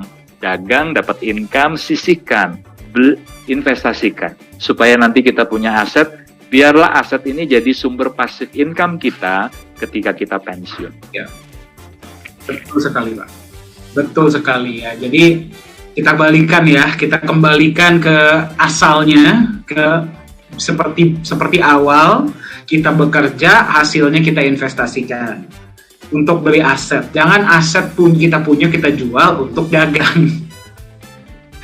Aduh, ya kalau Anda paham dengan dagang yang Anda lakukan, ya, dengan bisnis tersebut atau dagang tersebut, ya silahkan. Ya, silahkan. Tapi kalau Anda nggak paham hanya gara-gara ikut-ikutan, ya mendingan jangan deh. Ya, sayangi uang Anda. Ya, sayangi hasil kerja keras Anda. Ya, dan juga kemarin Pak, saya sempat diundang di voice chat ya, salah satu grup sangat luar biasa, grupnya Pak Benny. Terima kasih Pak ya atas kesempatannya. Malam ini grupnya juga nobar, Pak. Oh iya, selamat malam ya teman-teman yang ada di grup Pak Benny lu ya. Oke. Saya kemarin sempat sharing seperti ini Pak ya. Banyak orang yang bilang kita tuh harus always follow the trend. Ya. Jadi seolah-olah kalimat tersebut ya itu dijadikan alasan untuk FOMO, Pak. Ya, jadi seolah-olah semua orang melakukan, kita jadi ikut-ikutan gara-gara kita tidak mau ketinggalan. Kita sebagai manusia tuh ya Pak ya, kita punya sebuah tendensi untuk kita tuh nggak mau ketinggalan, Pak. Ya, betul. Betul ya, kita tuh nggak mau, wah orang lain sudah melakukan, kita kok kayak merasa beda sendiri gitu. Karena kita kan makhluk sosial, Pak. Ya, jadi apa yang dipandang oleh orang lain mengenai kita itu menurut kita tuh jauh lebih penting daripada opini kita terhadap diri kita sendiri. Dan itu celaka, Pak. Ya, jadi kita tuh banyak melakukan hal, dan soalnya kenapa saya bisa bilang begini, soalnya saya pun pernah melakukan kesalahan yang sama berkali-kali. Sebelum saya akhirnya belajar, saya pun nggak sempurna ya Bapak Ibu ya. Ya, kenapa saya bisa bilang begini? Gara-gara saya pernah punya pengalaman yang sama. Ya, jadi kita tuh ikut-ikutan. Gara-gara kita pikir, wah ini bisnis masa depan, ini begini, ini begitu, ini begini, ini begitu. Tapi yang saya pelajari ya Pak, ya setelah saya benar-benar belajar, saya benar-benar duduk dan saya perhatikan. Kalau kita dissect ya, kalau kita benar-benar pelajari bisnis-bisnis yang berhasil, individu-individu yang berhasil, industri apapun mereka berada, itu ada pola Pak. Oh iya. Betul ya? Agree, Pak. Betul. Dan pola itu sebenarnya, biarpun individunya, biarpun bisnisnya, ya bisnis yang baik itu akan dijalankan oleh individu yang baik. Kan istilahnya begitu. Nah, individu-individu ini punya pola. Pola itu Pak, kalau kita tarik benang merahnya sampai ratusan tahun yang lalu, bahkan ribuan tahun yang lalu, itu sama Pak. Iya. Iya kan? Yes. Nah, polanya sama aja ya. Kita ngomong kejujuran, kita ngomong berpikir jangka panjang, kita ngomong integritas, kita ngomong memberikan manfaat, win-win solution. Sebenarnya itu aja Pak. Mau industrinya apapun, kalau dia nggak punya basic itu bisnis akan kolaps Pak. Pasti. Iya. Betul ya Pak ya? Betul sekali. Betul ya. Jadi kita nggak perlulah sampai ada tren apa kita ikutin. Sebenarnya ya kalau Anda mau melakukan itu silahkan. Ya, tapi Anda alokasikan dari misalkan dana yang Anda gunakan untuk investasi ya Anda alokasikan mungkin 5%. Kayak contohnya ada satu orang ya Pak ya, di Amerika dia itu bilioner. Ya, bilionernya Amerika namanya adalah Mark Cuban. Iya. Mark Cuban itu net worth-nya kalau nggak salah 5 miliar dolar atau 6 miliar dolar gitu. Dia bermain di kripto. Ya, dia mengakui, tapi itu hanya 5% dari total portofolio investasi dia. Iya. Portfolio investasi dia yang paling besar tetap tradisional, saham, bisnis, properti. Iya. Iya kan? Nah, jadi Anda bukannya berarti tidak boleh mengikuti tren. Ya, tren itu akan ada, tren itu akan hilang, tren baru akan muncul kembali. Tapi kalau Anda mau mencari pola-pola kesuksesan, pola tersebut pasti ya itu aja. Gak akan berubah kok.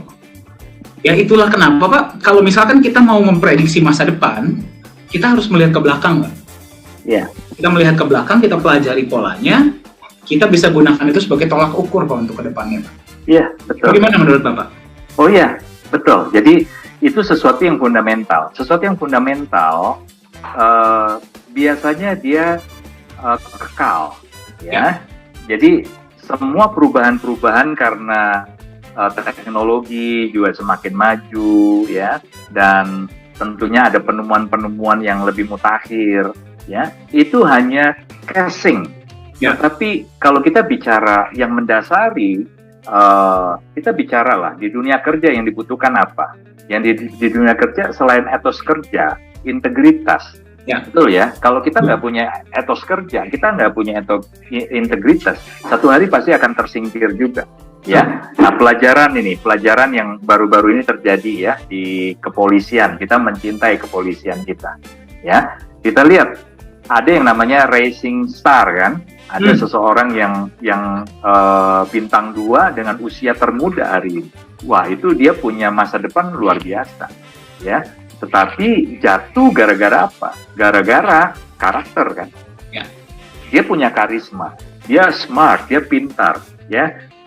Tapi karakternya itu yang membuat dia jatuh. Ya, dan kita bicara karakter ini fundamental.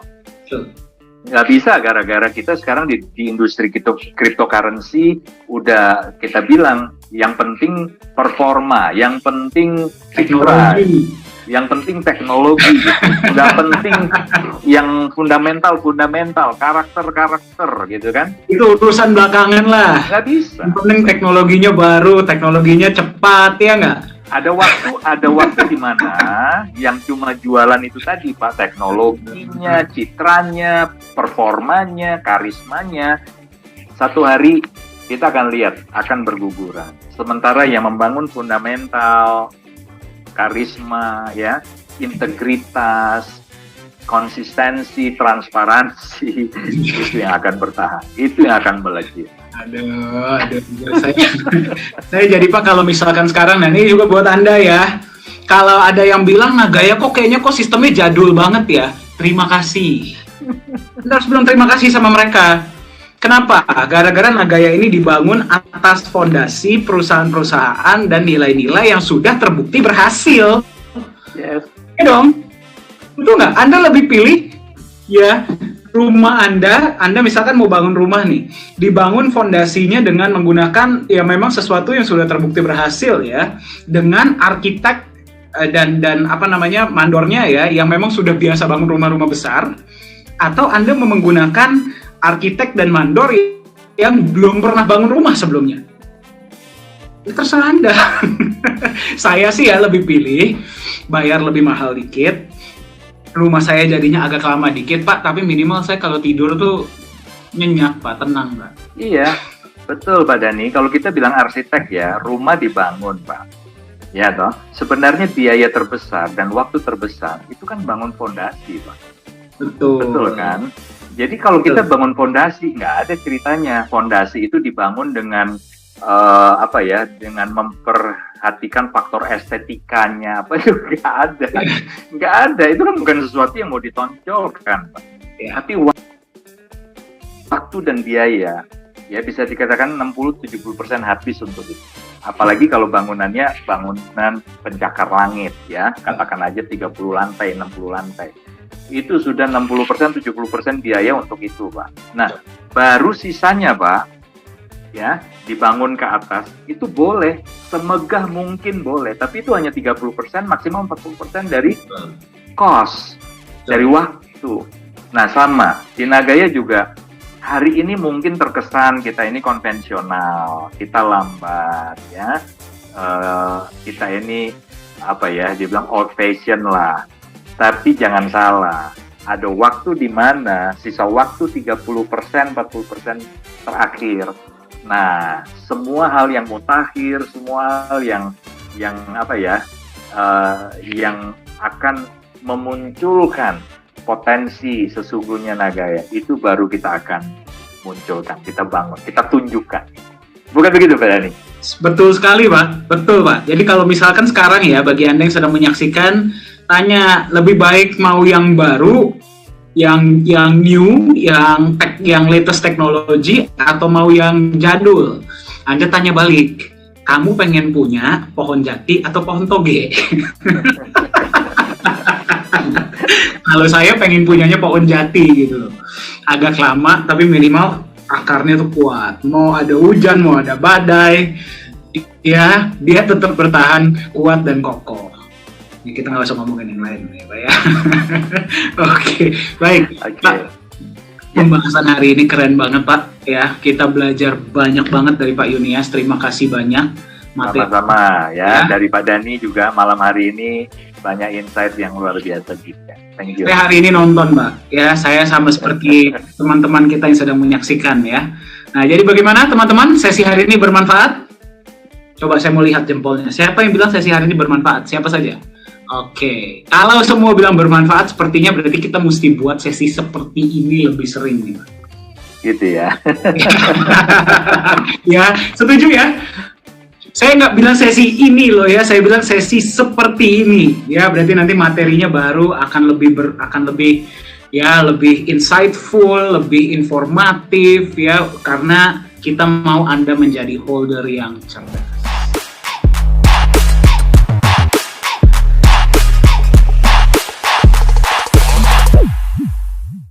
Halo semuanya, selamat datang di Nagaya Family Tim Benilu. Perkenalkan, nama saya Mr. Benilu. Bergabunglah bersama kami, Tim Benilu, the biggest team in Nagaya.